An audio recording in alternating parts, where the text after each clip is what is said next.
Prenons l'exemple de la Pologne, qui est le pays le plus proche de nous et le candidat le plus réaliste pour devenir le théâtre de guerre nucléaire. Je suis absolument convaincu qu'une attaque contre la Pologne ou les États baltes n'entraînera aucune réaction de la part des États-Unis. Personne ne risquera la sécurité de la France, de la Grande-Bretagne et encore moins des États-Unis. Nous pouvons donc le faire en toute sécurité, sans regarder en arrière.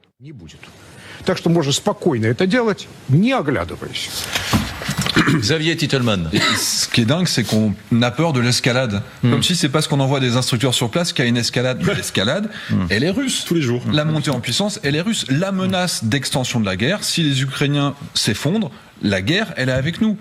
Les services de renseignement allemands le disent, les Russes préparent un plan d'invasion. Le vice-chef d'état-major de l'armée de terre russe dit ce n'est que le début d'une grande guerre beaucoup plus importante.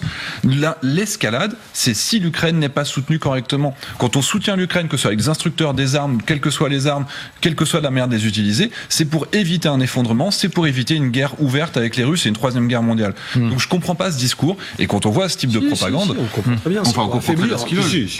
Mais leur objectif, et notre discours à nous doit être ferme, la fermeté, l'équilibre, la symétrie. Si à chaque fois que les Russes, s'ils menacent de la guerre nucléaire, on donne 20 000 obus et 50 missiles de croisière aux Ukrainiens, vous allez voir qu'ils vont arrêter cette propagande pourrie. Et c'est ça qu'il faut faire.